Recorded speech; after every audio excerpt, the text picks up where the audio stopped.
All right. What's going on, everybody? Welcome back to Dubai. And we're here. We're in the final. We've got the final match of the tournament. It's been a crazy event. We've had so many good matches happen during this this week. And now we're into the final. We've got Pegula taking on Svitolina, which is maybe not the final that anybody expected, but it is the final that we've gotten. So, yeah. This is going to be really interesting to see who can win this 1,000 title. Pegula always under the radar. Svitolina has won events like this before, so this isn't going to be a first time in a final for her. So let's see who can come out on top. And then we've got Alcaraz taking on Fils in the Doha final. So it's a big, big night of finals. And yeah, we've got plenty of stuff to go through. How are we doing, chat? Are we ready? Are we ready for this final?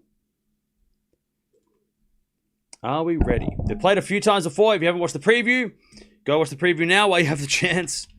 But they've played 8 times. 5-3 Pegula is the head-to-head. They did play twice last year, and it was 1-1 on hard courts as well.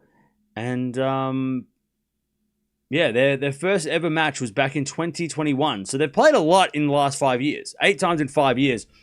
And, yeah, top 10 clash to finish the tournament. And we will we'll get it done. And how we doing, chat? What's going on? You seem choppy? Yeah, I don't know what's going on with the internet. We're just going to, it'll sort itself out. Don't worry. Everything will work out. It's just a glitch. It is just a glitch. It'll work itself out. All right. Players are walking out, and we're ready to go. We are ready to go. All right. Yo! Happy birthday, Cam. Hey, thank you, Deb, for the $20. Also, thank you, Victoria, for the 20 gifted. I saw that before we came in. Thank you. Thank you. How was the concert? It was epic. It was, there was like 3 concerts in one, basically, which is great. We had Kiss Chasey, Yellow Card, and then Good Charlotte. And they were all great concerts. They were all epic. And I got home. I got back in time. I didn't think I would, but I did. Got back with 30 minutes to spare.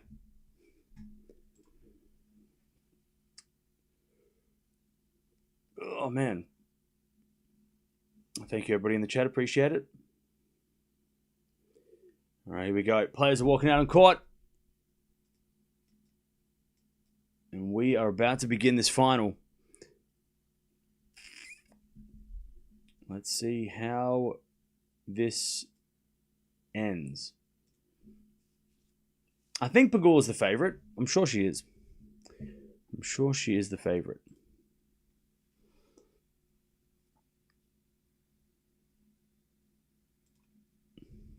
Pegula and Svitolina are the same age, but their career trajectories are so different, but very successful. Oh, yeah, I mean, they've both achieved a lot, but you're right. Svitolina had a lot more going on in the early days of her career, and then later on, Pegula had a bit more of a slower start, and she got done mainly because of injury for Pegula. She had a lot more injuries early in her career, but yeah, much more. I mean, they're both here, so it's like, okay, well, now they're both at this point in their careers where they're on a very similar line.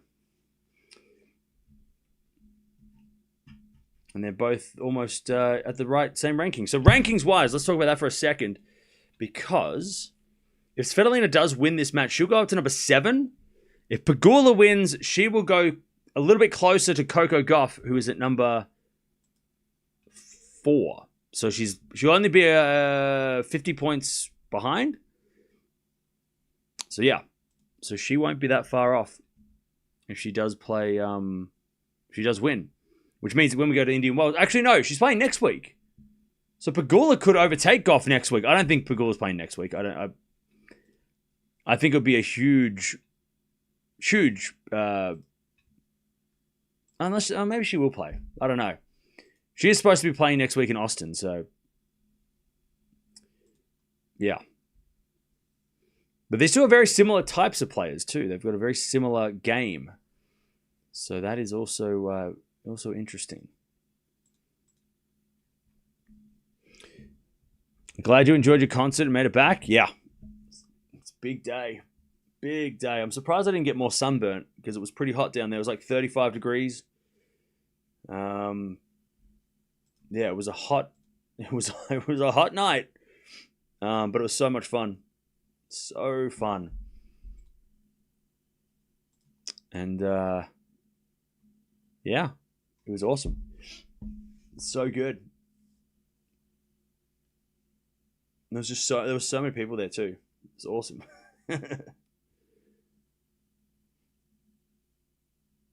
Alright, here we go there. Getting ready to kick this off.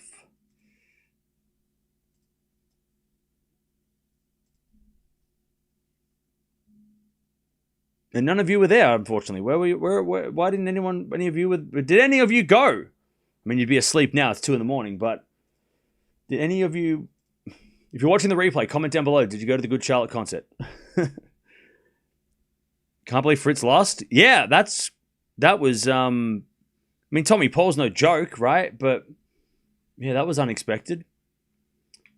I don't even know what's going on, like, in Rio. Echeverry, Tabilo. Oh, wow. Okay, so Buzzi won. Buzzi? He won against Berrettini, so he beat Fonseca and Berrettini. He's doing all right. So Paul kind of destroyed Fritz. Tiem beat Tiafo. Okay. And then Caboli versus Korda. Korda beat Rude. Wow. A lot happened in Delray Beach. A lot going on over there. It's crazy. Fritz played terrible? Oh, okay. This kid's driving. Ignacio Buzzi beat Berrettini. Yeah, I know. He is legit. I've heard his name. I mean, I've been keeping up to date with him on the ranking show every week because every week he keeps going to career high. So I'm like, who's this guy? He keeps getting better and better. And yeah. And this week he's going to go even further up the rankings.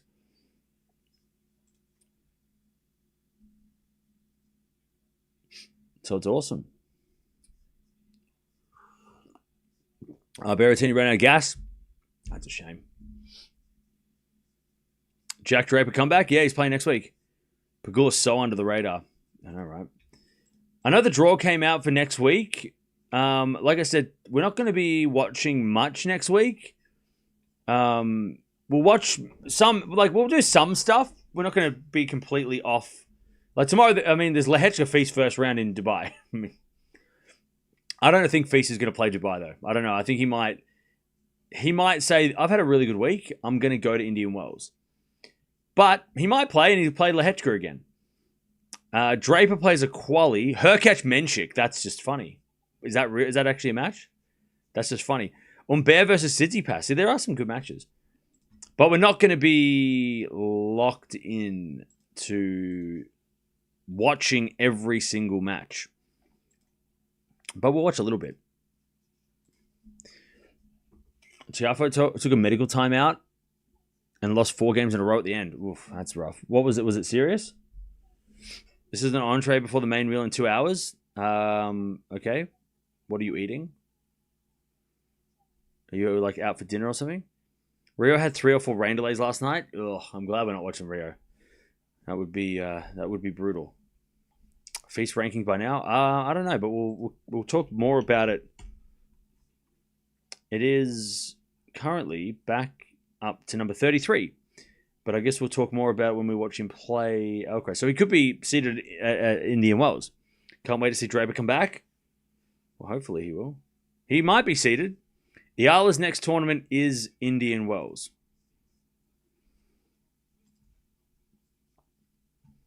Indian Wells is her next event, which of course we'll be watching. Interesting final coming up. I can't wait. Yeah, I can't wait to see it. Both these finals. Pegula has beaten Towson and Anisimova in 3 sets each. She beat Jovic as well. And Gracheva. I mean, both these ladies have played some tough players. They have played some tough matches against some very, very capable opposition. I have a tough decision this morning between playing pickleball and watching this final. I'm choosing pickleball, but we'll get caught up between games. Sounds like a plan. It sounds like a plan. Are we watching Tabilo? Probably not. Just because I am exhausted. Yeah, no, they're playing at 9 a.m. Probably not. Tiem was cooking, then Francis just took that medical timeout before losing serve game and messed Tien up into the end of the third. Okay.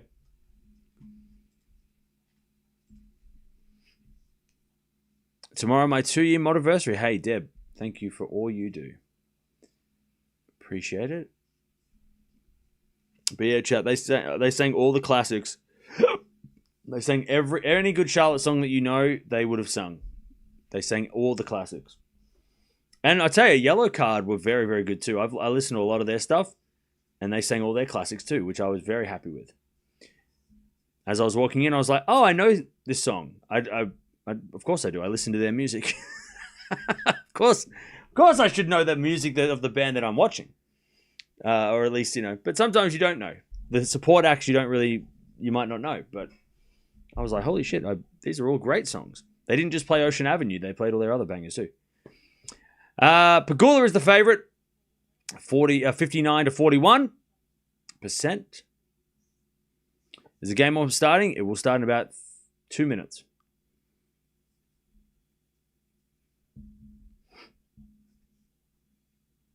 Just coming back from watching Rude on YouTube. How was the concert? Concert was great.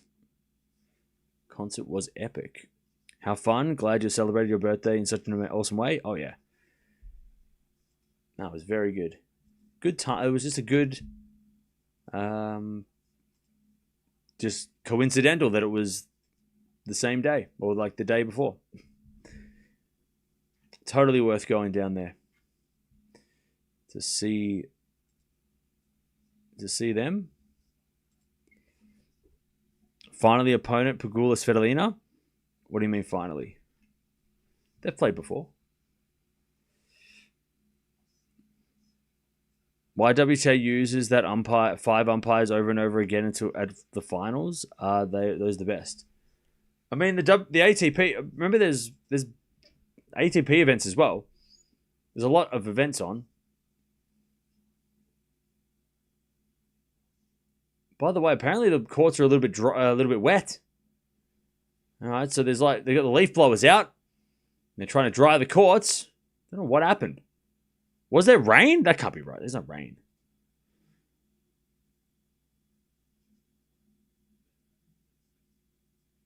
All right, so there's a little bit of moisture in the air apparently on the service line.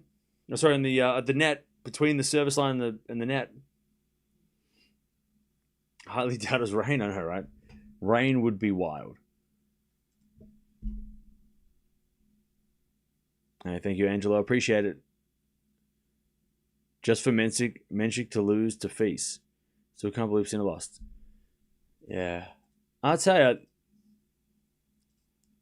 a little, not. I mean, I'm not surprised because it happens all the time, but I was a little bit confused that how many people were surprised that Menchik lost. The amount of people that were like, oh, Sinner lost to Menchik and then Menchik loses to Feast. It's like, yeah. That happens a lot though. You beat a big player and then the next day you're emotionally and mentally tired and physically tired, and then you play someone who's also very, very good. Feast is very, very good. Yeah, no, I mean the lack of respect for Feast was. Yeah, I think it was more just people wanting to clown on Sinner and be like, wow, Sinner's really bad if you lose to Menchik. And you're like, what? So I don't know. I think people wanted just a reason to bash Sinner, to be honest.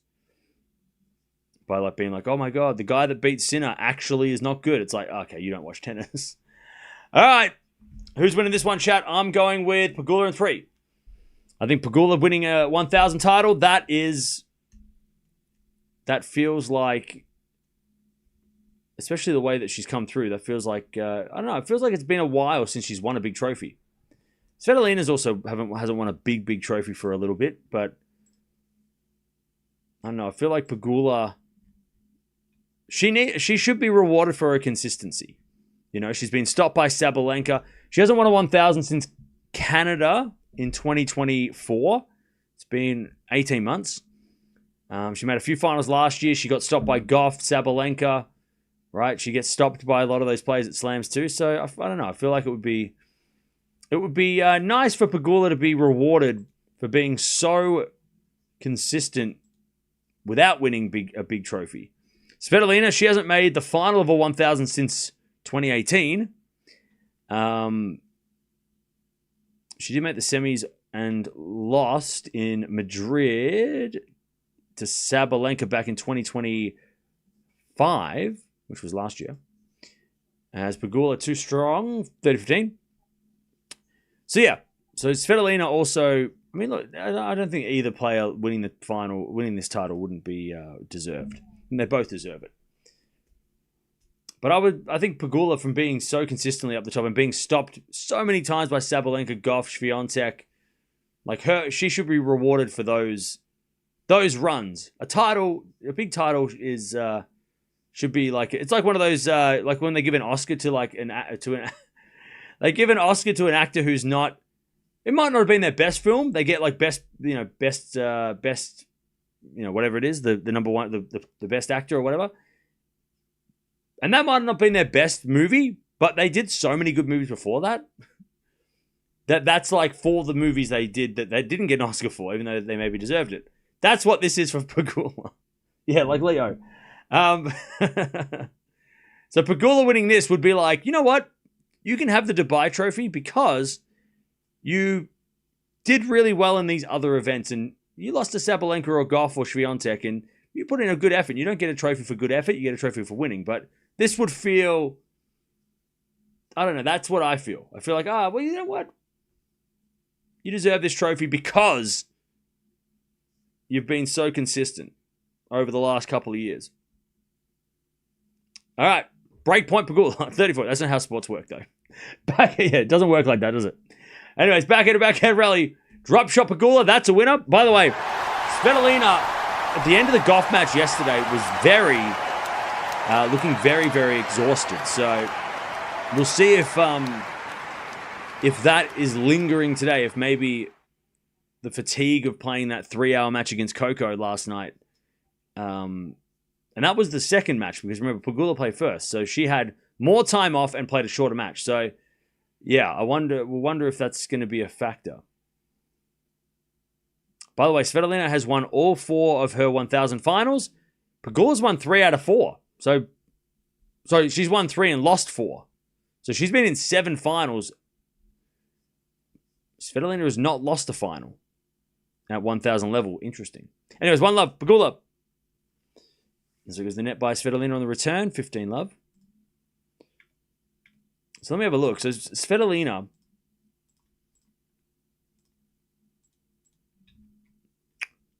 so she's played 4 finals.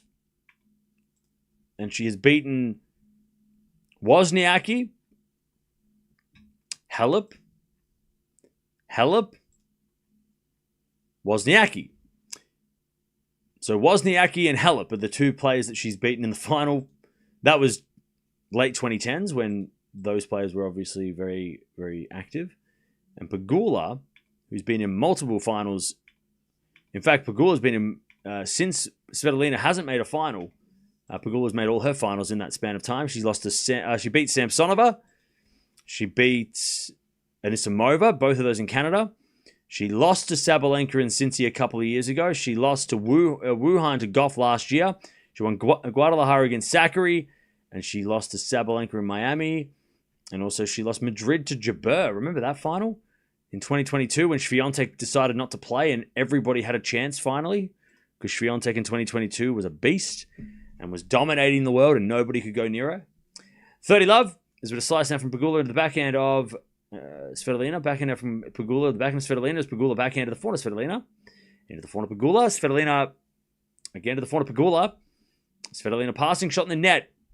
40 love.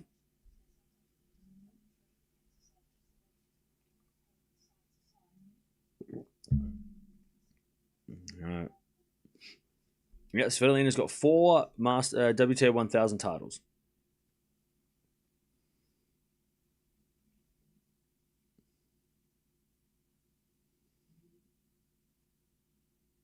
Return goes to the backhand of Pegula. She has a drop shot, man. Svitolina was not even trying to get to that. She's like, I'm not even going to attempt to run. So that's an interesting sign. All right, 2-love Pegula to start this match.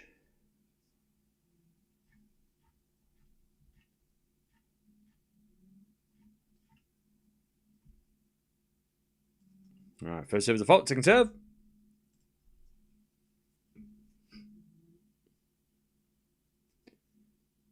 Double fault. Svitolina, love 15. Svitolina is showing signs of being stuffed already. Yeah, she is. She's come out here flat. And she serves another fault. Man, Svitolina is struggling on first serves. She has won a WTA Finals, you're right. She did win that as well. Serving to the backhand of Pegula. Forehand from Svitolina sliced. Pegula comes in and hits a volley into the corner. Beautiful shot. Love 30. Pegula came to play. Chance for a double break. Or chance for a chance to get a double break.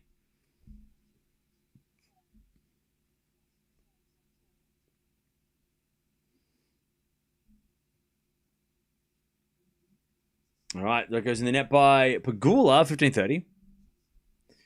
40-30, run for drop shot, 40 love, let it be.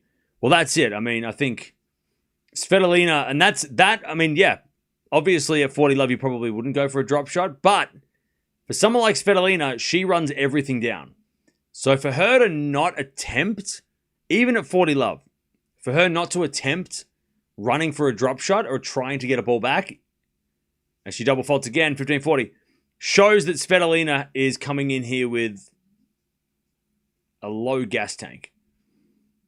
And she double faults again. I mean, she wasn't double faulting last night. All right, break points here, Pegula. To grab the double break early in this match. As a return goes into the forehand of Svitolina. Pegula, forehand again to the forehand of Svitolina. As Pegula forehand to the line, Svitolina slice. Pegula comes in with a half volley. Svitolina passing shot, too good. And Pegula left the whole court open for that one, so that was no surprise that she got past. She just stood there and left the entire cross-court forehand open. And Svitolina said, thank you. I would definitely hit it right there. Beautiful shot. But yeah, Svitolina is looking... She is looking like she has run a marathon before this match. Second serve. To the backhand of Pegula. Forehand from Svitolina. Pegula backhand down the line. Svitolina gets it back with the forehand into the forehand of Pegula. To the forehand of Svitolina. Gauff with the forehand into the net. Svitolina gets a deuce. Svitolina 3 hours play against Gauff affected her. I agree. How did Svitolina win so many big titles before her style transitioned to more aggression? Well, because I guess at the end of the 2010s, players like Svitolina and those baseline grinders were very, very capable of winning titles. I mean, look, there should definitely be a study done about Serena, like in the era, and this is not just for 1000s, this is for every tournament. But like that post, like that 2017 to like 2022 when Serena retired, what those like 5 years look like on the WTA, because Serena before that was dominating. Serena after that, or at least when she went away to have a baby, a lot of players won a lot of things. And Svitolina won a lot of things. And it may be the absence of Serena, helped that. There's a forehand rally. Now a backhand. Nope, that goes out by Svitolina. Not saying that Svitolina wouldn't have won titles there, but some of the titles Serena was dominating. She vacated because she left it open for not just that, just Grand Slams as well, right?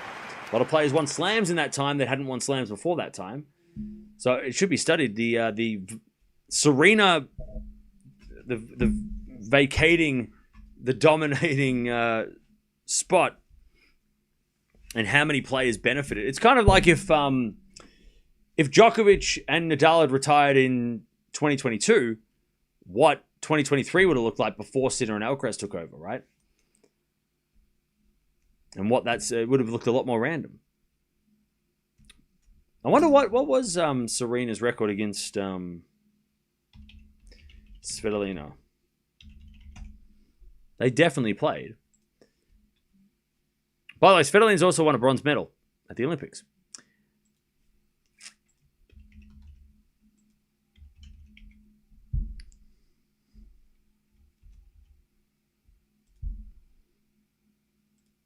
(5-1) to Serena. Svitolina won a match. Oh, she won at the Olympics. Oh, she knocked Serena out of the Olympics. And then she lost to Svitolina. She lost to Serena at the 2019 US Open semifinal. I remember watching that. We watched that match. But yeah, before that, she besides the Olympics, Serena stopped her in Australia. Serena stopped her in Cincy. Serena stopped her in Roland Garros. So there was a lot of Serena was a roadblock for a lot of players, and Svitolina was on the list of casualties. Why didn't you make a Dubai draw video? Because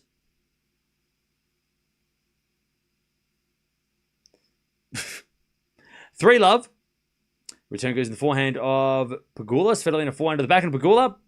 Into the forehand of Svitolina. It's Pegula backhand. Into the backhand of Svitolina. Pegula backhand to the forehand of Svitolina. Into the forehand of Pegula. Pegula hits a winner. 15 love.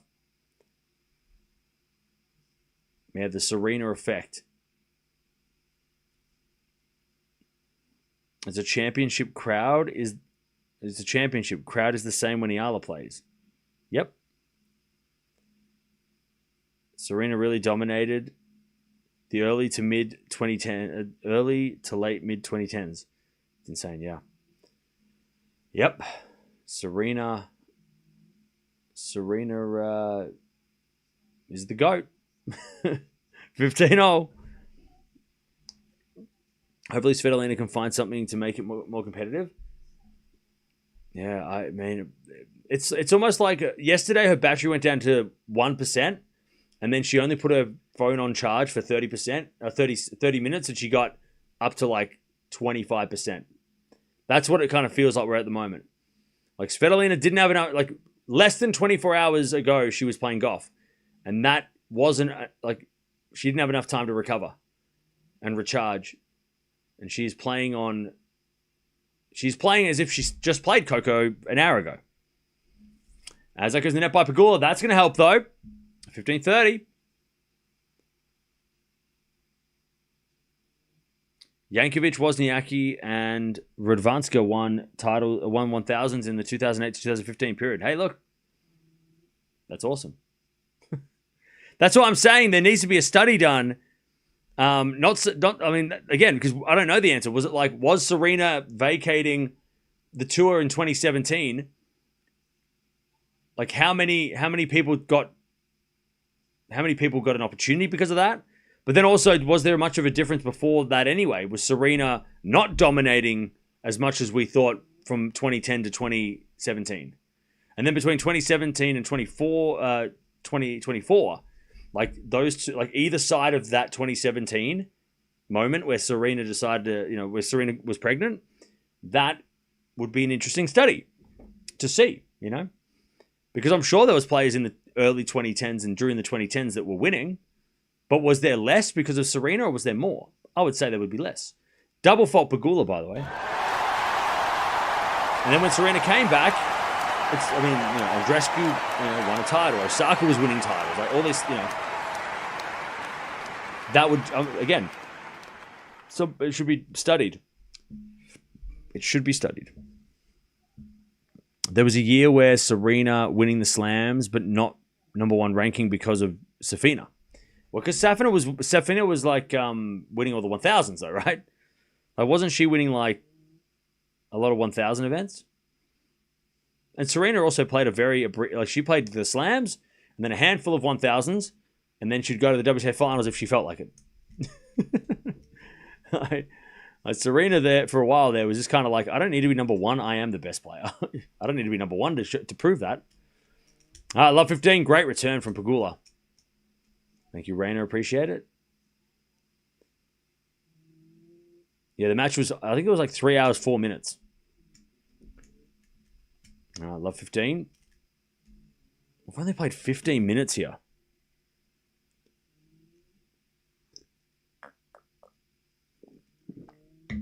All right, 4-1 rally. It's Svitolina in the net.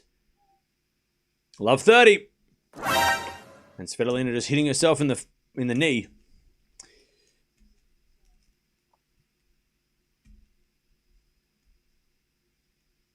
Love 30. Serve against Svitolina. Here's a fault. Second serve. Serve to the backhand of Pegula. 4-1 from Svitolina into the backhand of Pegula to the backhand of Svitolina. Svitolina in the net. Love 40.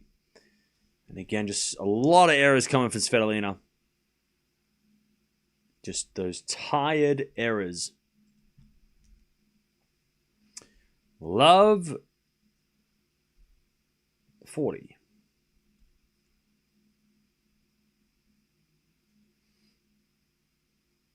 As we're backhand now to the forehand of Svitolina. Forehand of Pegula. The backhand of Svitolina. And Svitolina hits a winner. 15-40. One saved. 15-40.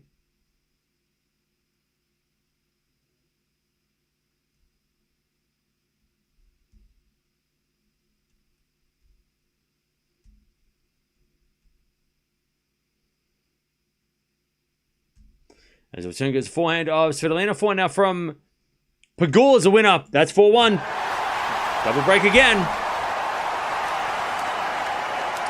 Double break again. Svitolina is struggling.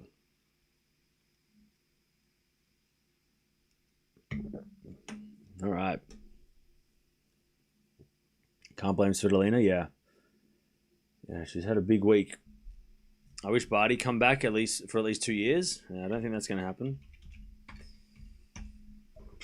By the way, men's final starts in like 2.5 hours.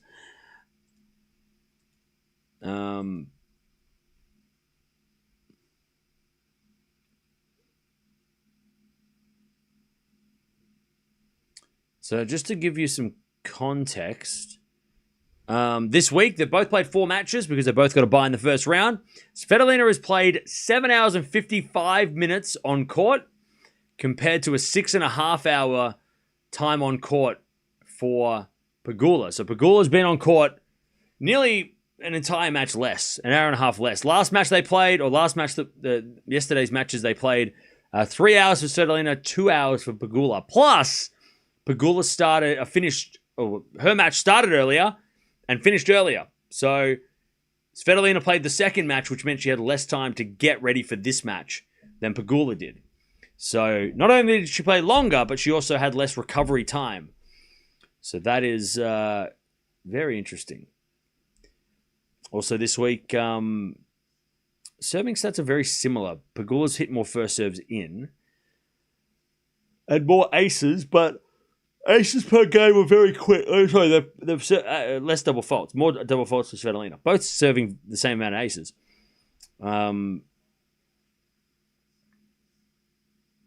Svitolina's played 1 extra 3-set match compared to Pegula. Pegula's played 2. Svitolina's played 3 3-setters against Bencic, Ružić, and Gauff.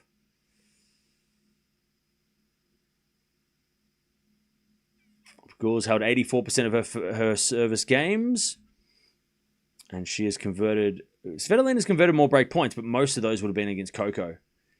yesterday when there was a lot of breaks in that match. How many breaks were there yesterday?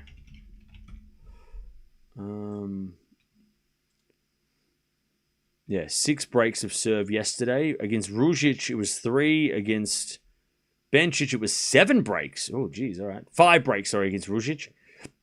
Then again, against Badosa, she only had one. She only played 1 set, so she's made up for that half a match. 30-15.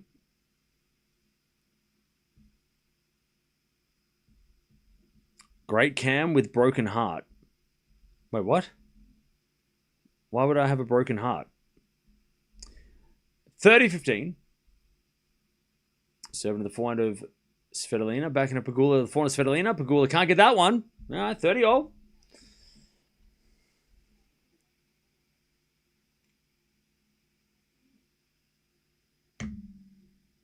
All right, 30-all.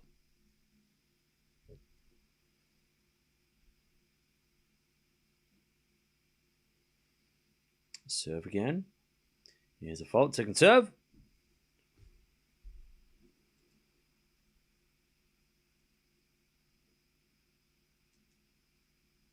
As a return goes into the front of Pegula. Svitolina backhand to the backhand of Pegula. Svitolina again to the backhand of Pegula, but Pegula missed it. And it's 30-40. Svitolina a chance to get one of the breaks back again. Advantage.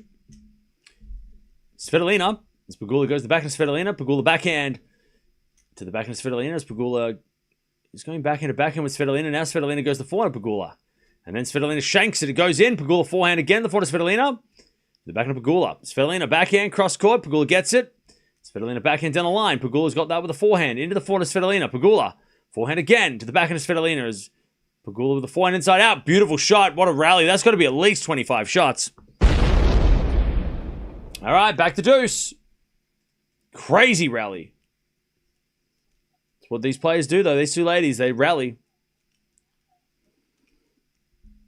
They rally.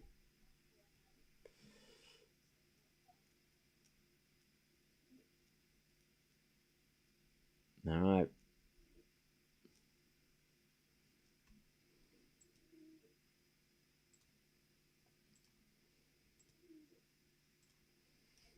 As it goes in the net by Svitolina, advantage Pegula.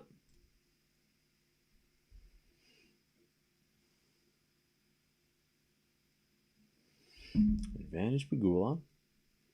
To go to 5-1.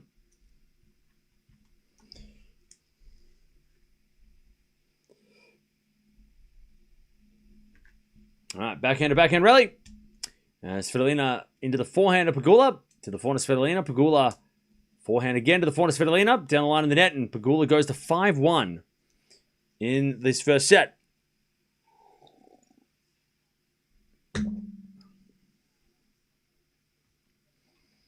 All right.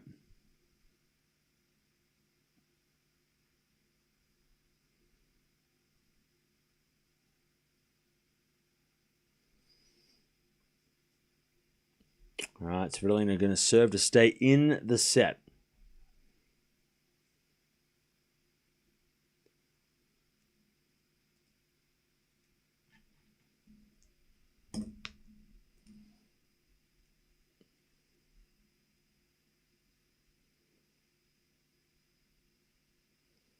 All right, serving to the forehand of Pegula. Forehand from Svitolina.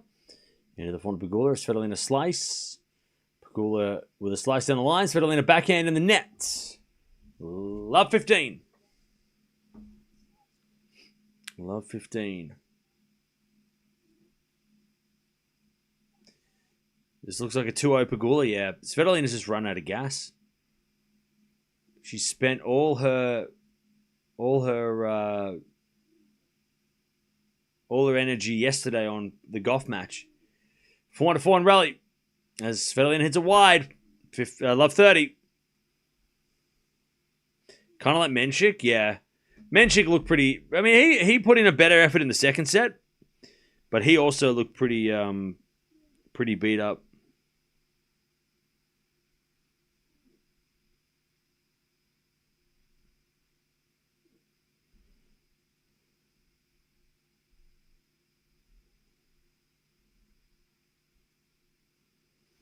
All right, 15:30.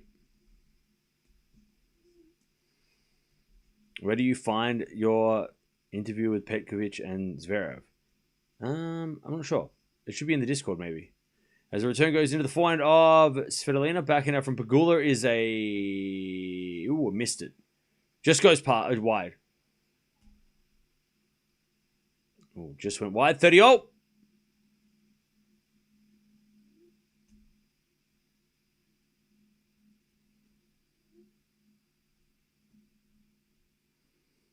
As Svitolina serves.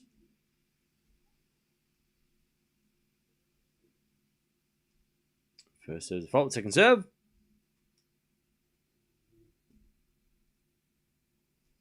As the return goes out by Pegula, 40-30.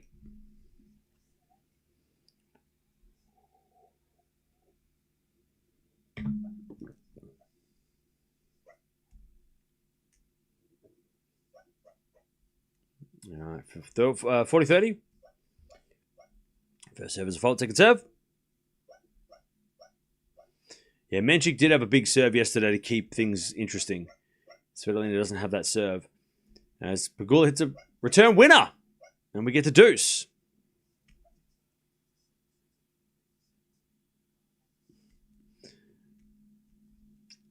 Yep, Svitolina is out of gas. As Svitolina serves again. Here's a fault. Second serve.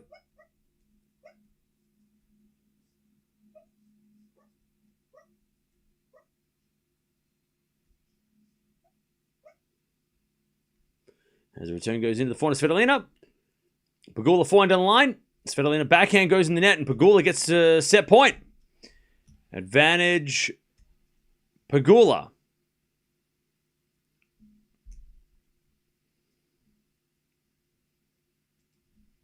Pegula to take the first set.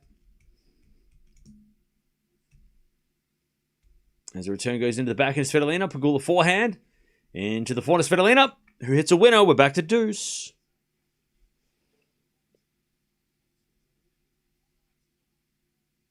All right, back to deuce.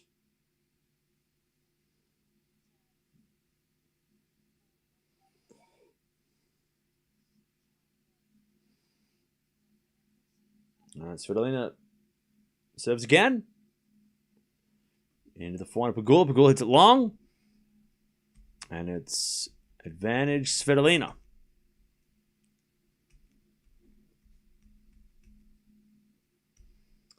Advantage Svitolina to make Pegula serve for the set. Serve to the back of Pegula. Return goes into the back of Svitolina. Slicing the net. We're back to deuce.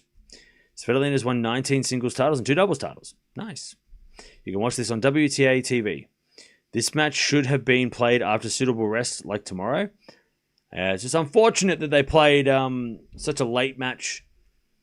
And look, it was because the doubles went longer in the first, in the second match of the doubles and the first match of the doubles yesterday. Because remember, Pegula versus Anisimova started later than expected, like 30 minutes later. And that pushed Svitolina and Gauff back 30 minutes as well.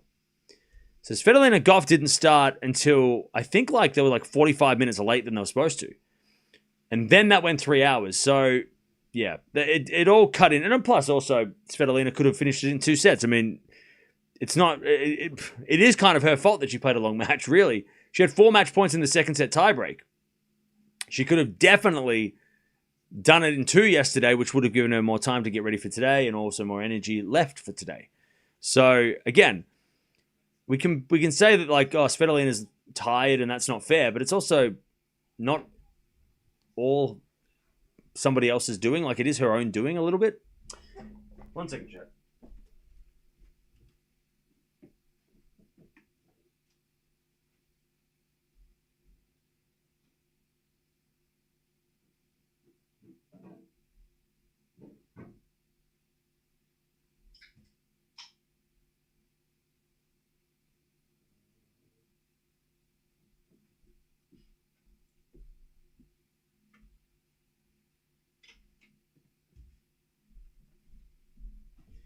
All right. Pegula is going to serve for the set.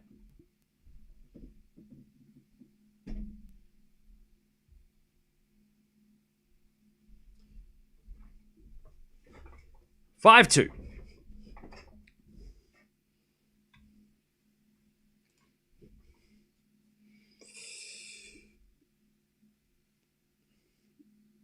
All right. 5-2. And then in a couple of hours, we've got Alcaraz taking on Fils, which I'm excited to see. I'm expecting Alcaraz to win, but I am really excited to see how Fils competes against Alcaraz.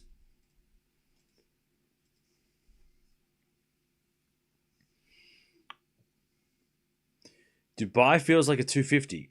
What, next week? For the men's? I mean, it's got a pretty good lineup, though. All right, forehand slice from Svitolina. Pegula comes in, puts it away. 15 love.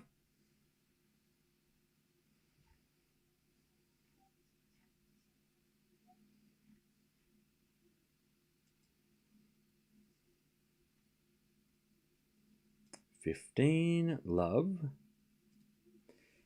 Is it a fault from Pegula? Second serve.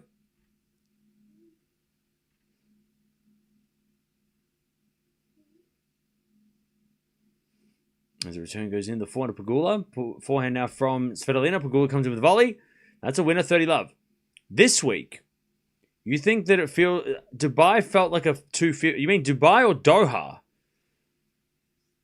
You mean Doha feels like a 250 this week?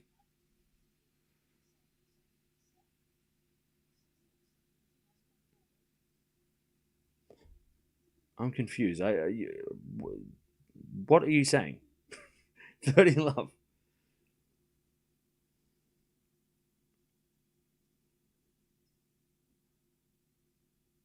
As Svitolina hits out in the return, 40 love.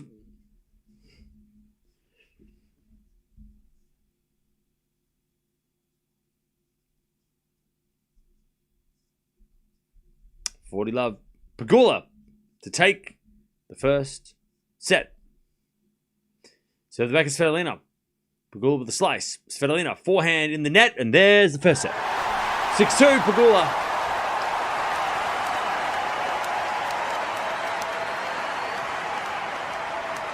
All right.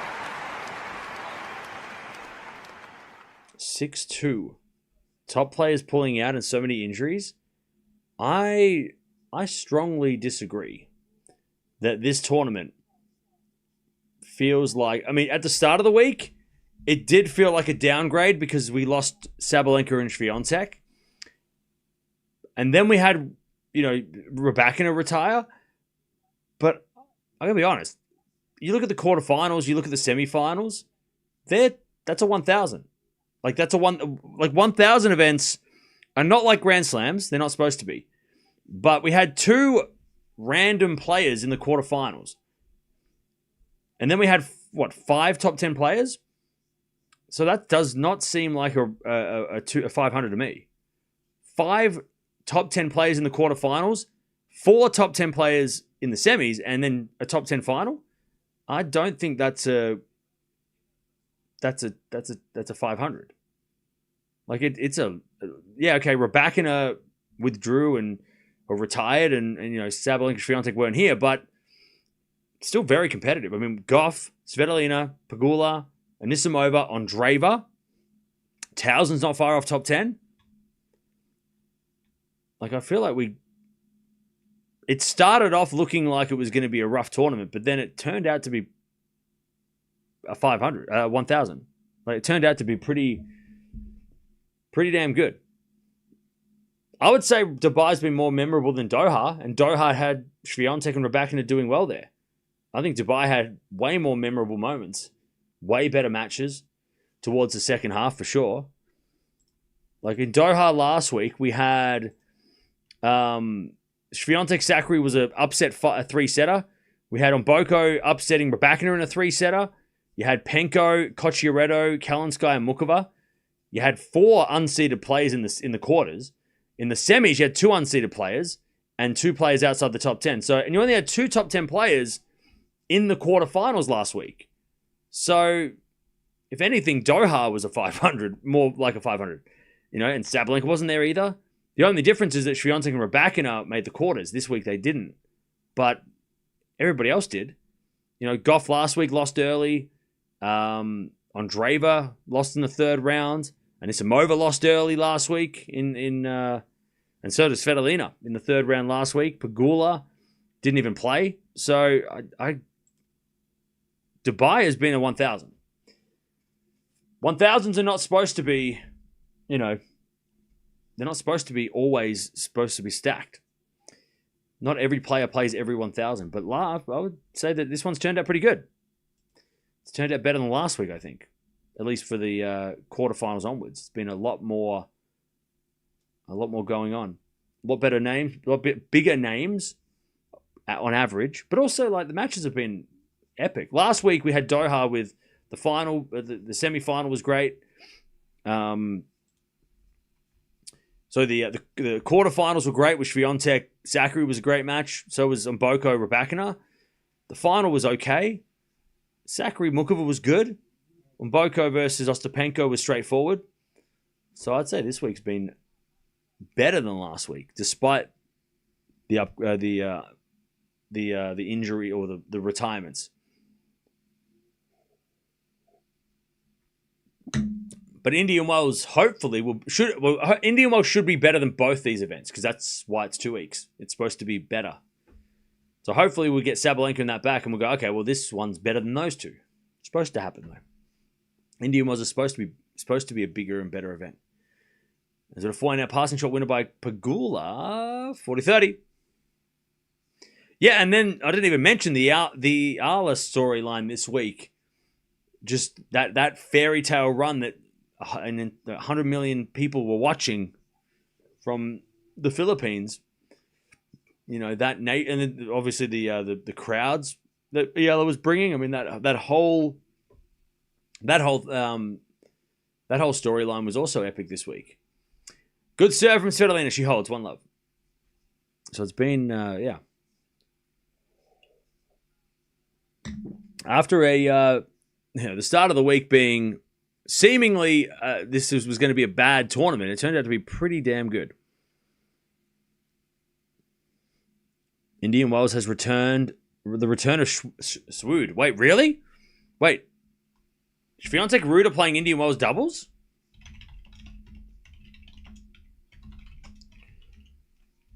Are they playing mixed doubles? Are they playing mixed doubles?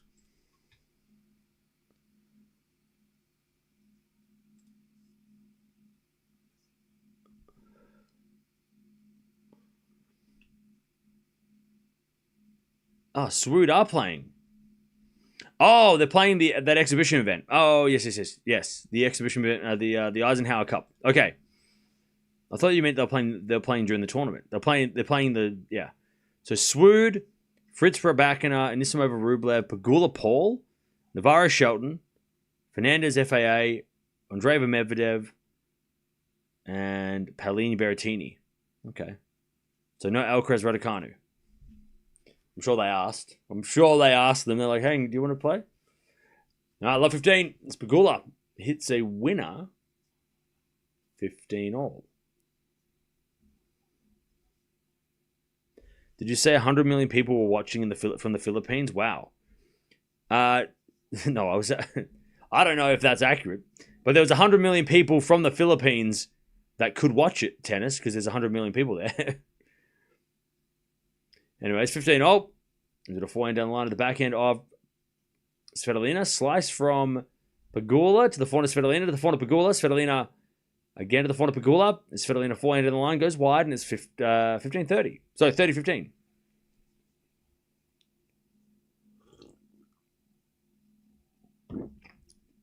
I think Indian Wells really want to show the US Open style mixed doubles just to show they're the 5th slam. Indian Wells did it first. The Eisenhower Cup's been around for years.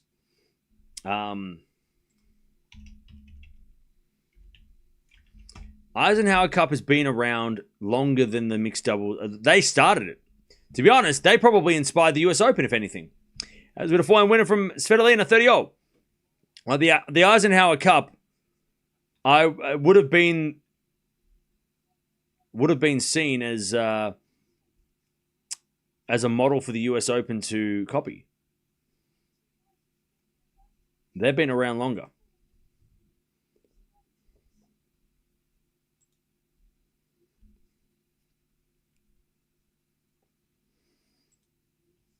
All right, 30-0. That's Pegula with a good serve, 40-30.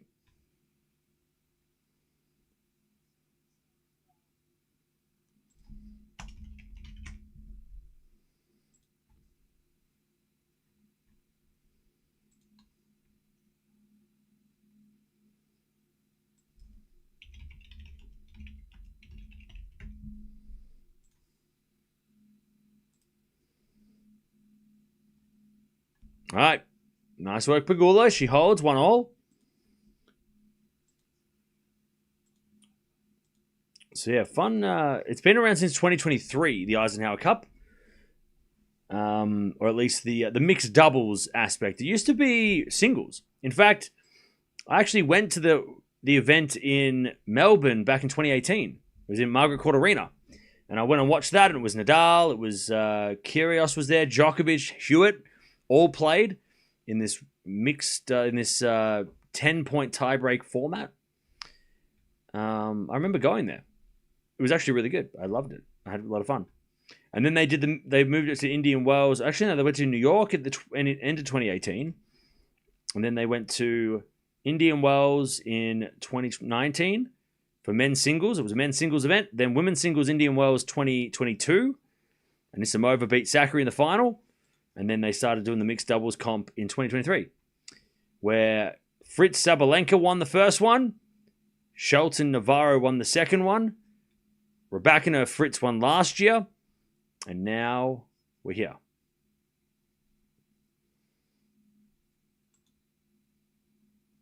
All right, 15 love. But yeah, they've done events in London, Madrid, Vienna. All right, 30 love. It's a winner-take-all, $250,000 prize. It's actually a really cool event. I really do. I think it's a cool exhibition event. The first they ever did was in London, and it had John McEnroe, Tim Henman, Andy Murray, David Ferrer. This is 2015, so Ferrer was still active. But yeah, it had a very... And then the finals were Henman-Murray in the semis, and then Melise versus Edmund. And then Vienna had Goran Ivanisevic playing against Andy Murray, Songa Haas team. And then they had a women's singles in Madrid. So they brought the women's in Madrid. And then that's when it turned into a knockout format. So it was men and women singles in Madrid back in 2017. Then they went to Melbourne in 2018. New York at the end of 2018. So yeah, it's been a really cool event over the years. And you'll always see it. Every year you'll see it on.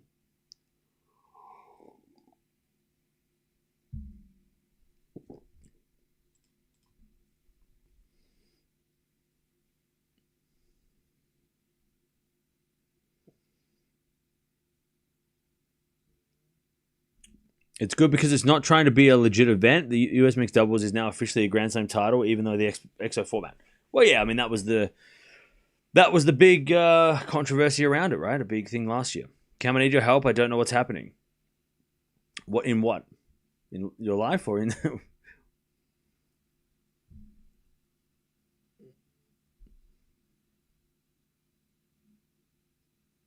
Miss Pegula will win this match. Okay. All right, 2-1 Svitolina.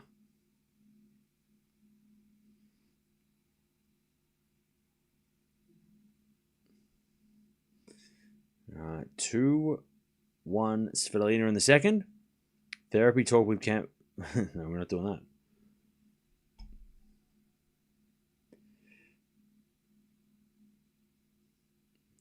Back to Pegula. 2-1. There's a return from Svitolina. Goes back into Pegula. Svitolina backhand. Goes long. 15 love.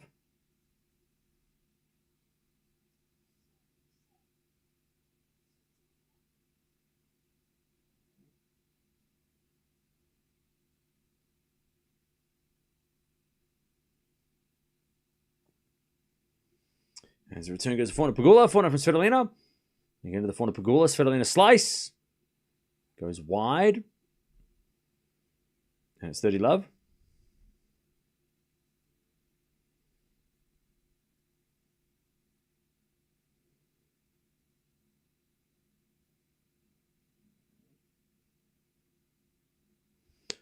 As the return goes wide by Svitolina. 40 love.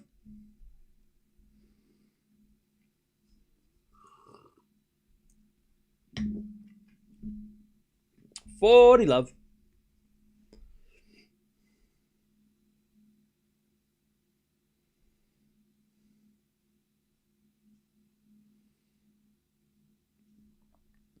As we had a forehand now from Pegula, the back of Svitolina. Pegula slice. As Svitolina goes again, the forehand of Pegula into the forehand of Svitolina. Pegula forehand down the line. Svitolina gets it with the backhand. Into the backhand of Pegula. Svitolina backhand into the forehand of Pegula. To the forehand of Svitolina sliced again, but Svitolina hits it out. And it's 2-0. 2-2 in the second.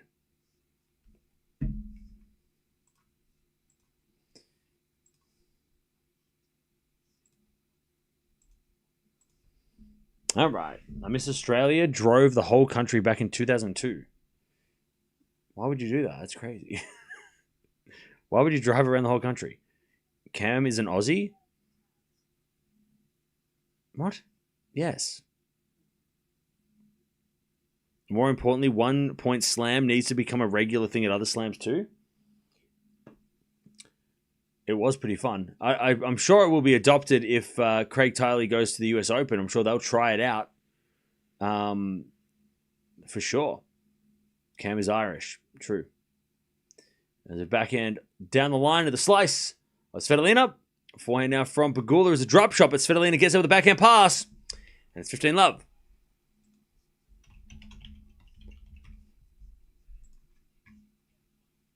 All right, 15 love.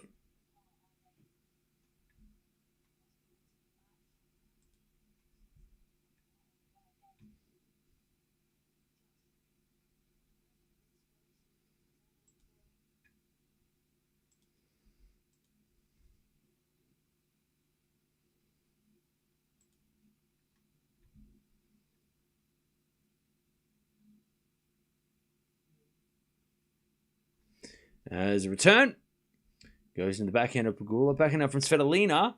Into the front of Pegula. Svitolina slice. Pegula comes in with a volley. Puts it away. 15-0.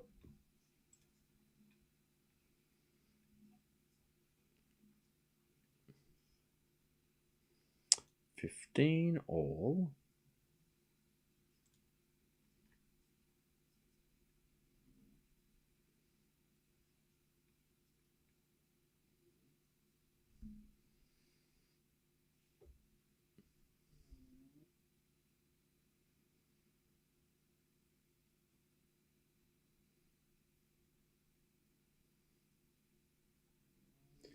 As we had a double fault.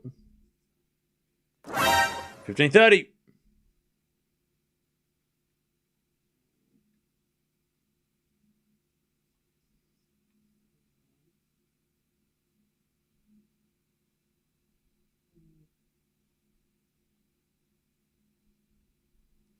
As a forehand goes into the back to the forehand of Pegula. Forehand from Svitolina as Pegula hits it down the line. Forehand winner, 15-40 to take the break in the second.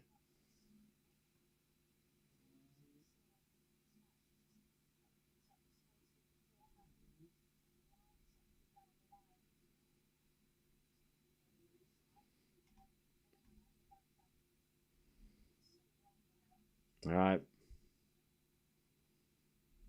As with a forehand into the backhand. Or to the forehand of Pegula. Backhand now from Svitolina as Pegula forehand cross court. Svitolina gets it. Pegula comes in. And the passing shot's good, but the volley is better. And Pegula breaks. 3-2 in the second.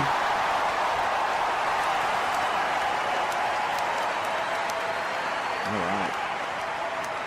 Pegula with a set and a break in this final.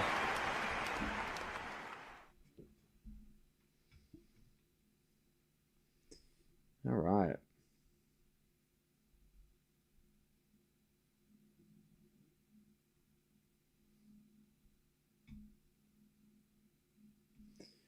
Sweet.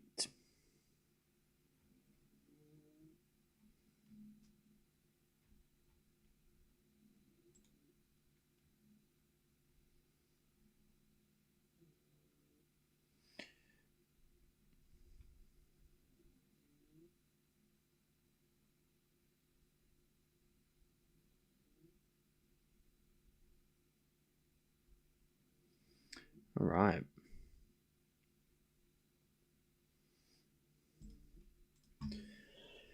How are we doing, chat? Jen Brady making a WTA comeback in the qualies of Austin today. Yeah, I heard that. That's fun. Svitolina used all her powers against Coco and has nothing left for Jess. Yeah, and that, look, fair enough. She had to play a hell of a match yesterday.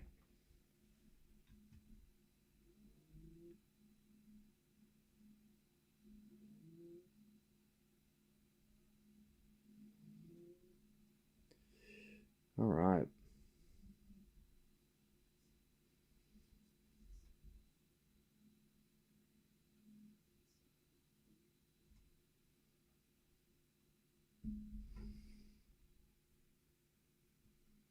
All right. Backhand slice into the forehand slice of Svitolina, but it goes long. 15 love. So, yeah, Chad, we've got a couple of hours for the next match, so that's fun.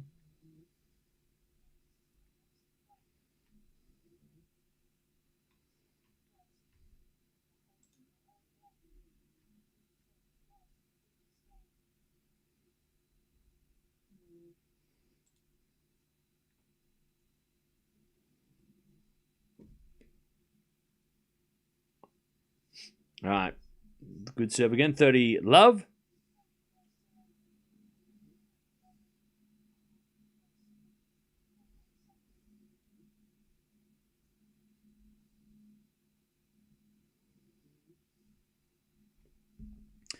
All right. 40 love. Good serving Pegula.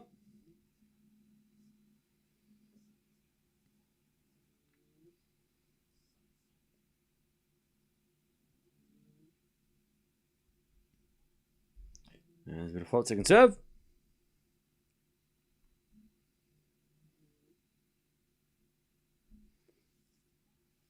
And a double fault. 40-15.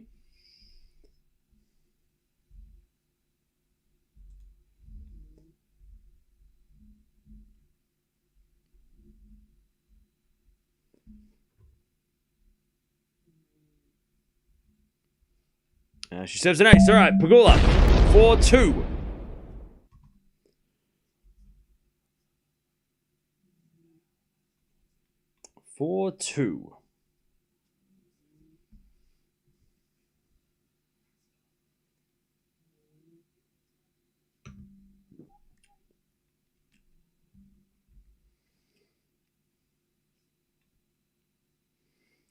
Okay.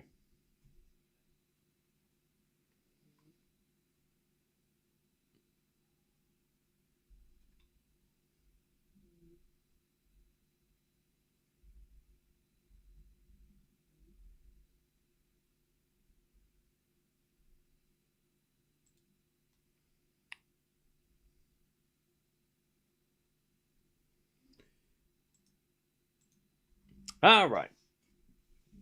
15 love. That goes the net by Svitolina. 15-all.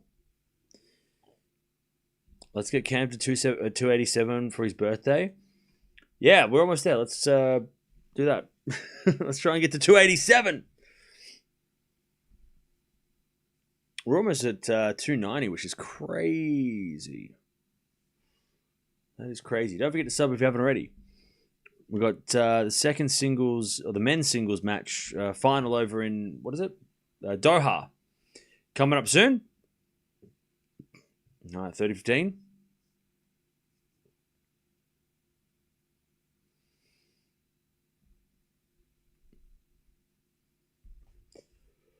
Also, we're almost at 400 likes, so thank you for that.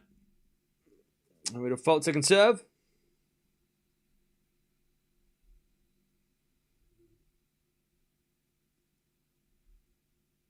As the backhand return goes to the forehand, Svitolina. Svitolina in the net, 30-all.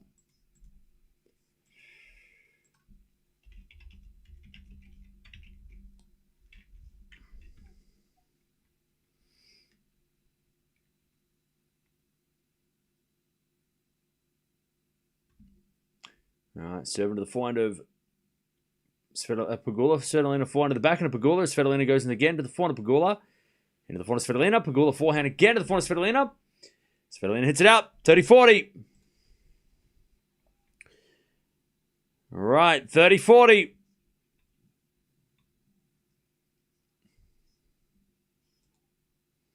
To take the double break and serve for the championship. Serve to the forehand of Pegula. Svitolina. Goes to the forehand of Pegula. Lob goes up. Svitolina comes in with a drive volley. Backhand pass. Svitolina volleys. Winner. Great way to survive. Back to deuce. All right, deuce. Lovely volley.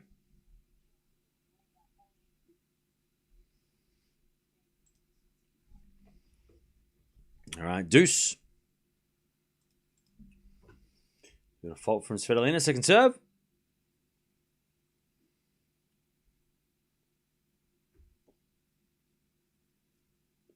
As a return goes in the forehand of Svitolina, forehand of Pegula, the backhand Svitolina in the net. Advantage Pegula. To take the double break and serve for the championship.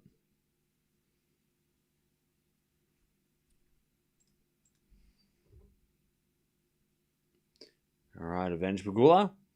As the return goes to the forehand of Svitolina, Pegula backhand. Ooh, just fades wide.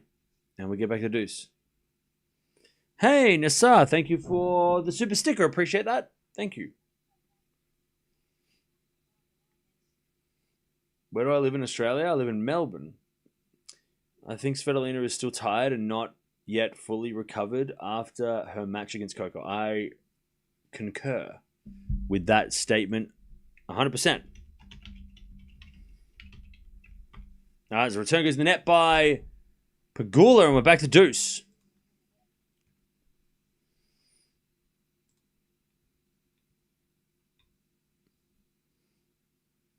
All right, back to deuce.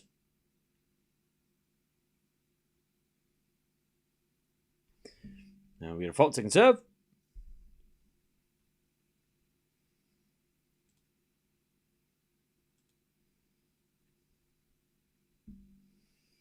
Double fault. All right, back to deuce again. This feels like a very important game.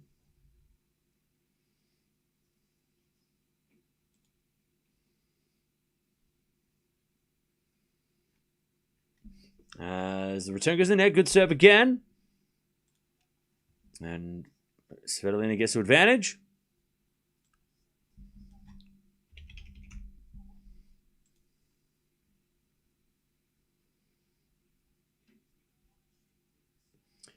All right. Good serving, Svitolina. She keeps this match alive.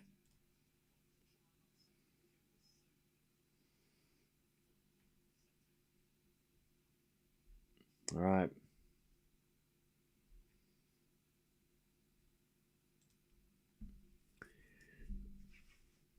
Rublev Alcaraz was an instant classic yesterday. Yeah, Alcaraz has played a lot of tough matches this week. He's fought hard to make the final. When do you sleep? Because it's already around midnight in Melbourne. It's actually 3:15 a.m. in Melbourne. Yeah, 3:15 in the morning. When do I sleep? I don't.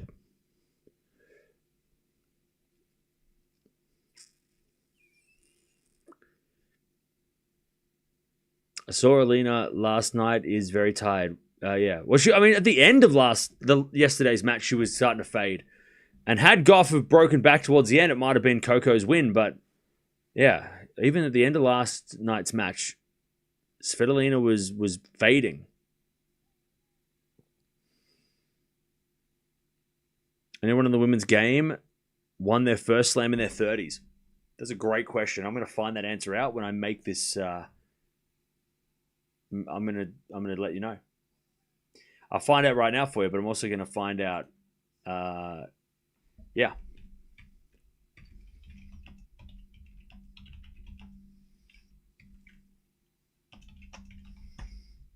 But I'm putting together a team of Avengers to figure out what's going to happen. Only one player's ever done it. Flavia Pennetta, when she won the US Open 2015, she was 33 years old. The only 30-plus player to win her first Grand Slam. Schiavone was the second oldest with 29 years, 346 days. So she was a week away at the French Open, a couple of weeks away from, 3 weeks away from her 30th birthday. And also Keys was 29 and 343 days away. So she was 3 weeks off her 30th birthday. So there was a couple of players that were just under 30 years old. But yeah, Panetta's the only one. On the men's side, we've had multiple 30-year-olds win their first slam, including I'm going to butcher this every time. Gimeno, and I know I'm pronouncing that wrong. He won the French Open 1972. 34 years old. Gomez and Korda were 30 years old when they won their first slams. So there you go. Also, Ken Rosewall was 33 when he won his first Open-era slam. Now, Ken Rosewall also won slams when he was 19, before the Open era, which count. But his first slam in the Open era was as a 33-year-old. So that doesn't really count because he already had slams up his sleeve before. Like he had 4 slams before the Open era. So there's only 3 players on the men's side that won their first slam as a 30-plus-year-old. So only 4 players in the history of the game in the Open era. 4-4 rally. As a backhand on the stretch from Svitolina, 40-15. So it's possible. It is possible. It could happen. One of these ladies could win a slam. As with a slice now from Pegula, that's a good shot. Svitolina couldn't get there. She's too tired. 5-3 Pegula. And yeah, Flavia Pennetta is married to Fabio Fognini. Yes, that is correct. They are married.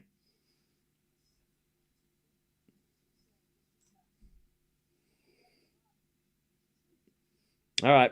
Pegula 1 game away from her 4th WTA 1000 win. Goran was 29 when he won his first slam. I think 29. Yeah, he was 29. Stan was 28. Muster was 27. Team was 27. So, yeah.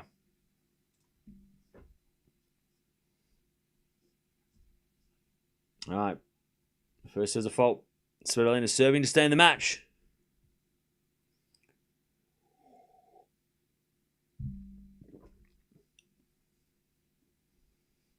As with a 4-4 rally, that's a winner down the line from Pegula. Love 15.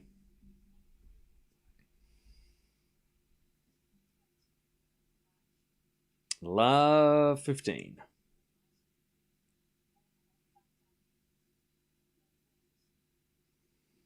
7-4 Pegula. 4 goes lap out by Pegula. Okay.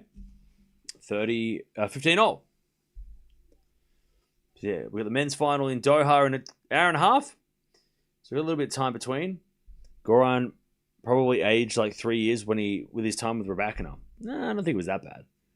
Backhand slice into the forehand of Pegula. Forehand now from Svitolina goes long. 15-30 Pegula. 2 points from the title.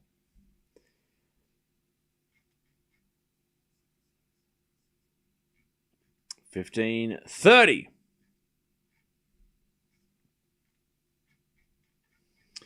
Svitolina serves in the back of the Pegula. Return goes long. 30 all. I just got to figure out what I'm going to do for the next hour and a half. What am I going to do? It's 3 hours into my birthday, but also it's 3 in the morning. So, I mean, there's not much I can do. It's Sunday morning, though, so I'm sure something's up. Anyways, 30-40. Championship point, Pegula, to take her 4th WTA 1000 trophy. First in Dubai. Against a tired Svitolina. I think we could fairly say that. Svitolina serves. A fault. Second serve.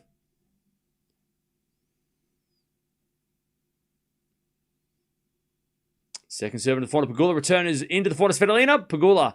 Cross-court forehand to the forehand of Svitolina. That's a winner down the line by Svitolina.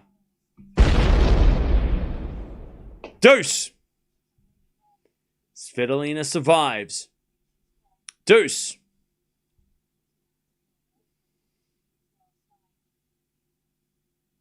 Not done yet.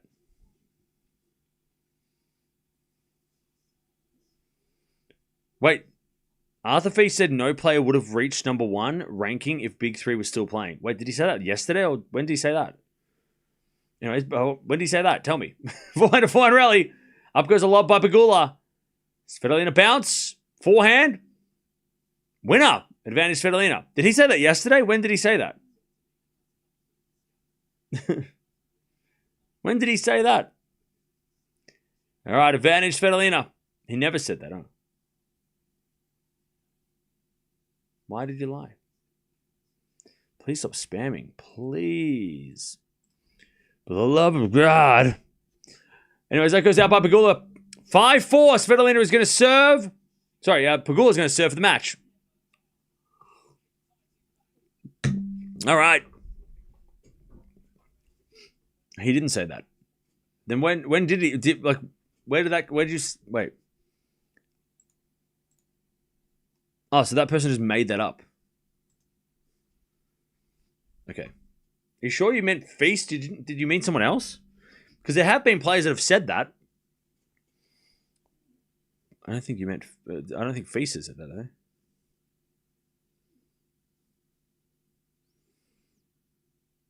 I know I've heard like other players from like the 2010 generation say stuff like that. Saying it was harder back then and blah, blah, blah. What your prediction for Dubai final on the men's side? For Dubai on the men's side? I don't know. I haven't even seen the draw. I've only seen parts of the draw. Yeah, Kyrgios. Nah, Kyrgios. I don't know if Kyrgios would. I think Kyrgios gives respect to Alcaraz. Pretty much respect. He respects Alcaraz. We are thankful for Pegula saving tennis once again. Okay. Did it need saving? Well, I must have missed something. How old was Goran when he won Wimbledon? 29. Okay, here we go. Pegula serving for the championship. To win her 4th 1000 trophy.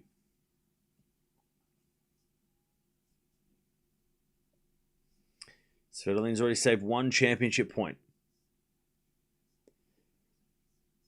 All right. Pegula serves. Into the back of Svitolina. Back into Pegula. To the back of Svitolina. It's Pegula. Slice. Svitolina forehand down the line. Pegula gets up with the backhand. Into the forehand of Svitolina. Pegula forehand. Into the forehand of Svitolina again. The forehand of Pegula, who hits a winner down the line. 15-love. Great shot, Pegula. 15-love.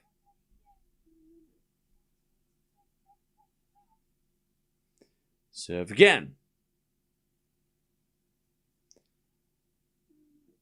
Is a fault. Second serve.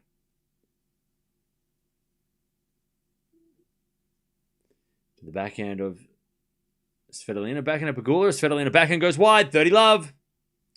2 points away. Pegula doesn't need the prize money. Cool. 30-love. She needs the ranking points. She needs the ranking points. 30-love. Serve to the forehand to Svitolina. Forehand from Pegula. Svitolina gets there with a slice, but it's in the net. 40 love. 3 championship points for Jess Pegula to take her 4th 1,000 trophy. And really just kind of get a reward for all her consistency over the last couple of seasons without getting one of these big trophies. You know, she's made US Open finals, 1,000 finals. She's had big matchups. And she serves a fault. And she's always flying. I mean, even this week, she was flying under the radar until the semis. We weren't talking about her until then. As we just serve now, the backhand of Svitolina. Backhand of Pegula. Svitolina backhand. Again to the backhand of Pegula. Svitolina with a forehand. Into the backhand of Pegula. To the forehand of Svitolina. Cross court in the forehand of Pegula. Pegula hits it wide. 40-15. All right, 40-15. Championship point number 3.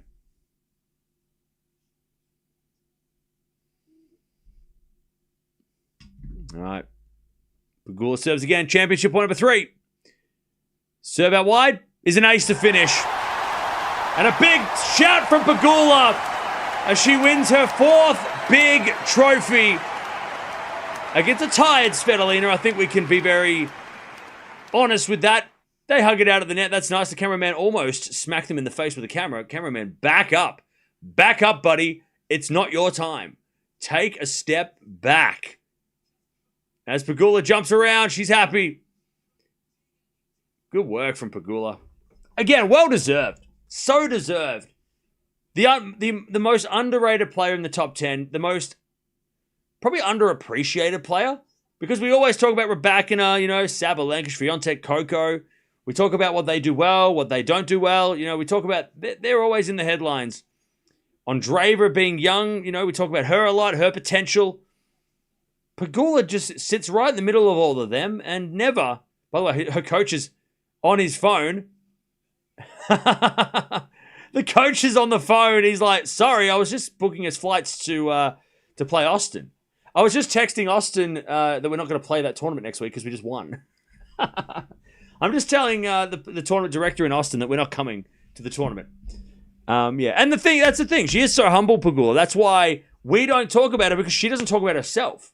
She doesn't pump herself up and talk about her being, this great player, because, she's very subtle. But she is this great player. She's one of the most consistent players of this generation. Like of this, this decade, I should say. I think if we put her up against everybody else in this decade, Pegula would be, with Swiatek and Sabalenka, as the most consistent. She goes from, 3 to 8 in the world. She doesn't drop below 8, and she doesn't go higher than 3 just because top 2 is a Grand Slam champion, basically. But she just kind of, since 2022, she's been in the top 10, consistently there.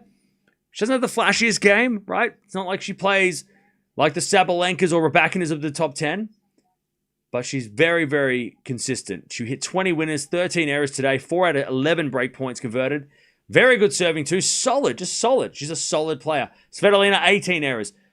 11 winners, but 18 errors. Svitolina definitely was beat up by Gauff yesterday, and that didn't help her today. But again, Pegula made her work for it. At least made her work, if she was playing somebody who was giving her errors, maybe Svitolina would have been in that a lot more. But Pegula is not one of those players that give you free points. You got to work for everything against her, as Anisimova found out yesterday. There we go. GG's. She might retire soon, Pegula. Why? Why would she retire? By the way, Pegula's birthday, I think, is like tomorrow. I know her birthday is near my birthday. I think her birthday is like in a couple of days, right? Yeah, 24th. So like 3 days, she turns 32. She's got time. Why, by the way, chat, why, if you're Pegula, right, why would you retire or step away now? Why would you do that now? Like, that would be crazy for her. She's right in the window of slams. Like, her window in a year or two might close, right? For her to win a Grand Slam. There are Grand Slams up for grabs. We saw her, we saw that with when she lost to Von Drusova at Wimbledon, and Vondi won the title that year a couple of years ago, right? In 23. There are opportunities. No one is dominating the tour, right? The last 5 Grand Slam champions have been 5 different champions, right? Sabalenka won the US Open, but Raducanu won the Australian Open this year. Swiatek won Wimbledon, but Gauff won the French, and then Keys, right? So it's wide open here. Like there's an opportunity for anybody in the top 10 to win a slam. Why would she retire or walk away from that right now? Because who knows? In 12 months' time, it could be Raducanu's tour. It could be Andreeva's tour. We don't know what's going to happen in a year or two, and things might get a lot harder, like it is with Sinner, right? It's hard to win a slam with them. On the WTA, it's not like that at all. Pegula's got chances, and she's good on all surfaces. She can win on clay. She can win on grass.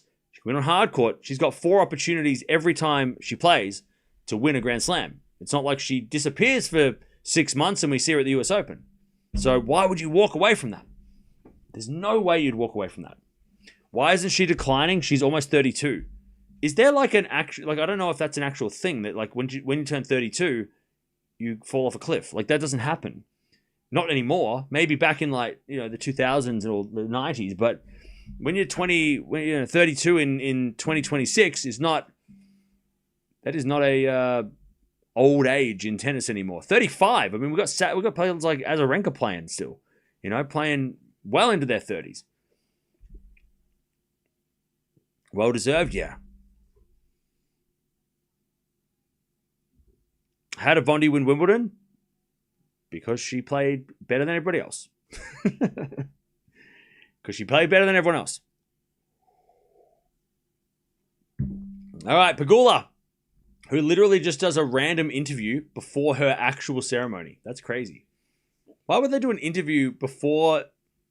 I guess that's... Now they're doing like the proper ceremony. So like, hey, we're going to do an interview and then we're going to do the ceremony. That's weird. But okay. You're going to make 2 speeches to the crowd. All right. 4th WTA 1000 title for Jessica Pegula. She has 2 in Canada, 1 in Guadalajara, which has now been demoted, but it used to be a 1000 is when Wuhan and Beijing were not available, and now in Dubai. And I would say this is maybe not her, maybe her second best, because her best one I reckon was I think it was the second Canada one when she beat Swiatek along the way. Canada 25 I reckon was better. She had a better run and she had a better result in 25 because she took out Gauff, Swiatek, and then Samsonova. She also took out Paolini in the 3rd round before Paolini, became Paolini. So that was her. I would say that would be her best. 2023, not 25. 2023 Canada, her first Canadian Open, and then this has got to be the second best by beating Anisimova, Svitolina, Towson along the way. She also took out Jovic, which in like a year could be seen as one of the great wins because Jovic is not is not going to be stuck at number 16 in the world forever. She's going to be top 10 very soon, I'm sure. Yeah, she beat Coco when Coco was unbeatable during that run in US Open Series of 2023. She was the only player to beat Coco that year, or during that period.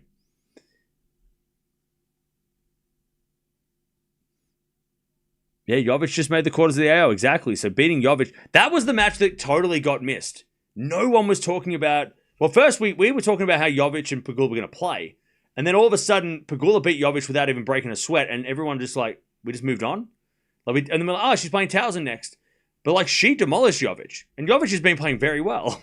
So I think that might have been her most impressive win of the week by beating Jovic in straight sets without really breaking a sweat. She also came back from a set and a breakdown against Anisimova, but she has a great record against her, so that was probably, not as big of a surprise. But the Jovic win was super easy, which was a bit surprising. By the way, we've got the men's final in Doha starting in about an hour. How was Good Charlotte? Tonight I celebrate my 28th doing VR and dinner with mates. Hey, Vince, happy birthday. Good Charlotte was great. But I'll tell you, Yellow Card were also epic. And Kiss Chasey were great. It was just a great... It was like 3 concerts in one. It was awesome. And it wasn't even like a concert. It was like a festival. I loved it. It was great. People were having a great time. So much fun. It's hot as... It was hot. It was 35 degrees. Out in the middle of the sticks. All right, here we go. By the way, Adidas have got to be happy. Getting two Svitolina getting the trophy, runner-up trophy. 2 Adidas athletes making the final. They're gonna be happy with that. What's my favorite Good Charlotte song? I do like Dance Floor Anthem's great. Also,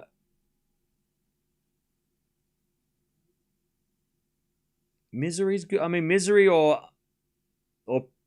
Misery. I like Misery too.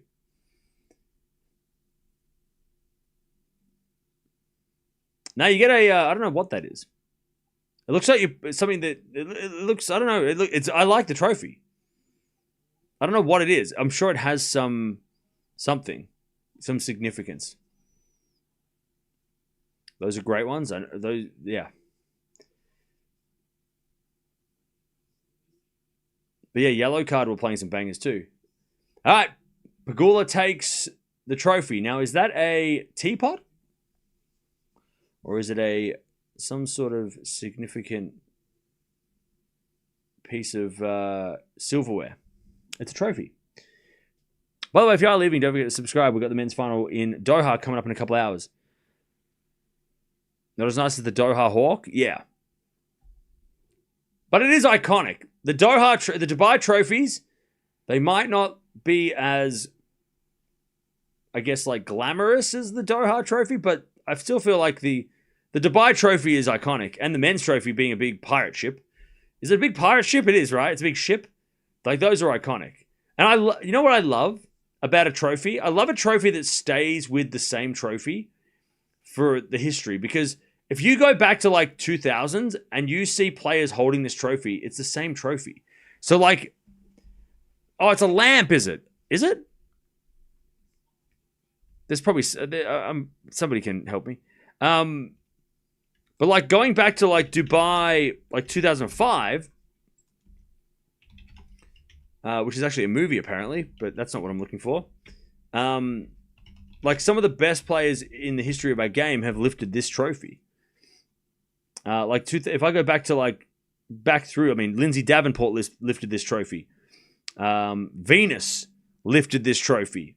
You know, the exact trophy. So there's all these photos, and I love that. Seeing the photos of all these players that have lifted this exact trophy. You know, Venus lifted it a couple of times. Wozniacki, Justine Henin, right? They've all got photos with this iconic trophy. So I love that. I love it. You can go back like 20, 25 years and see these, and see the photo with the trophy with some of the best players in the game. Now it's Svitolina doing a speech.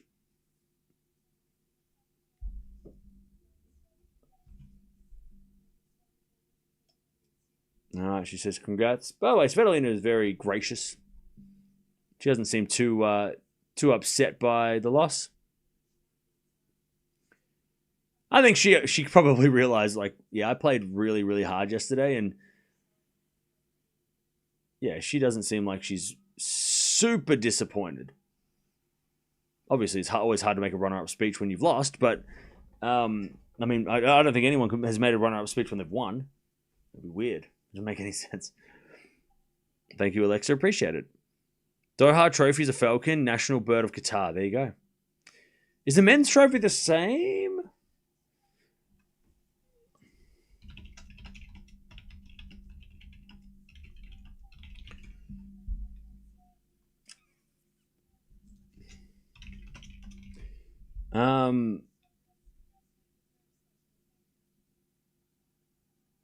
So apparently the ladies' trophy is a symbol of maritime heritage of the UAE.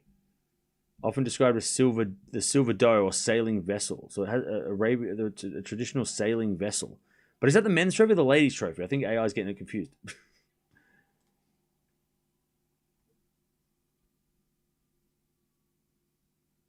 But yeah, definitely. Again, these are like I love that. I love trophies that look like that are significant to the place that they're being played.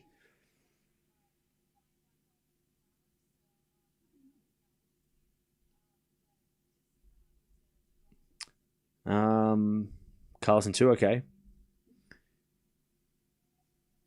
The men's is a ship, and the women's is a silver Arabian coffee pot. Okay.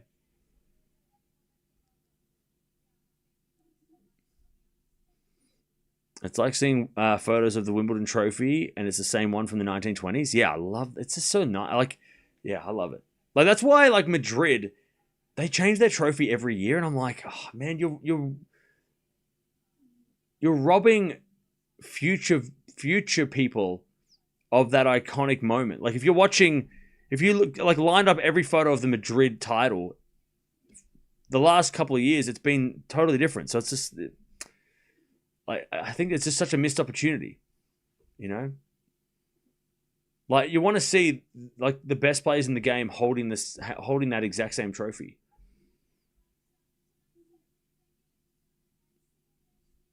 All right.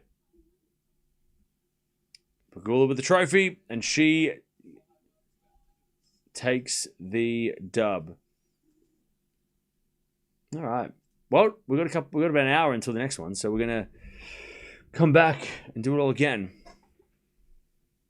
Cincinnati has that original ceramic vase. Yeah, I love that. I think that's awesome. There are tournaments that have changed their trophy over the years. Like I know Indian Wells have changed their trophy. Miami changed their trophy.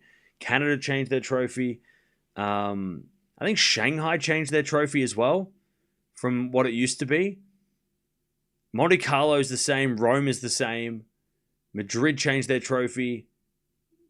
Paris, I think, has been the same since the early 2000s. I think. I'm pretty sure it's been that tree for a while. And then the Grand Slams have had the trophies forever, right? They don't change their trophies at all. The ATP and WTA Finals trophies have probably changed too. Since he did change the color, true, they did. But it's still that same shape. So I still appreciate it being the same, at least the same design. It's not like they completely changed their the look. Just the colors. Yeah, the Bercy trophy is a tree. Yeah. And it's got I think all the names of the players in the draw for that year is on the branches. I think that's how it is. I think that's that's what it's supposed to be. Pegula does win titles rarely, but consistently makes the quarters and semis. Well, there, but she won this title. Yeah, I know that Madrid's trophy supports the art, like sculpture artists. Yeah, but I just think it's a missed opportunity to. I get that, and that's cool that it does support local artists, but I also think that like looking at the photos from Madrid, it looks like a different tournament every year because it's a different trophy every year. So you can't line up all the photos. And yeah, there's slight variations in the trophy, but I don't know. I just think there's something special about seeing a tournament over a span of like decades. And 30 years ago, that like Sampras and Agassi were holding the same trophy as Alcaraz. Like I think there's something special in that. Is seeing guys and the ladies holding a trophy that has been held and been won, like that trophy literally won by people in the past, not a new trophy all the time. But then each trophy is unique and is money. Well, what they should do is they should have a universal trophy, and then every year they should give a sculpture to the winner as well as a bonus prize. That's what they should do. They should have a universal trophy, though, that they get a photo with, and then they also get the sculpture to take home with them. That is what they should do. Madrid should do that. Anyways, I'm going to see you guys in about an hour to watch Alcaraz Fils, which is a very interesting match because Fils is one of the guys that we mention whenever we say who can push Alcaraz and Sinner. and we say Draper, we say Rune, we say Djokovic, and we say Fils. I'm going to find out whether or not Fils can push him on a hard court, because they haven't played on hard courts before. So jump on over here, talk amongst yourselves. Also, Menchik was on that list, and he proved us right this week. So anybody who's like, Menchik can't beat anybody. Nobody says that. Nobody has ever said that. If they did say that, they'd be lying. Anyways, I'll see you guys soon. Pegula wins her 4th 1,000 trophy. She is this close to Coco Gauff at number 4 in the world, which is very interesting because we have a number 2 battle going on between Swiatek and Raducanu, and we have a number 4 battle going on next week, if Pegula does play in Austin, between Pegula and Gauff. So the top 10 rankings, you may better be watching the ranking show on Monday, because things are getting really, really interesting. Also, Svitolina helped herself by solidifying her points and or solidifying her spot. Solidifying. 6-2, 6-4. Pegula wins. I'll see you in an hour.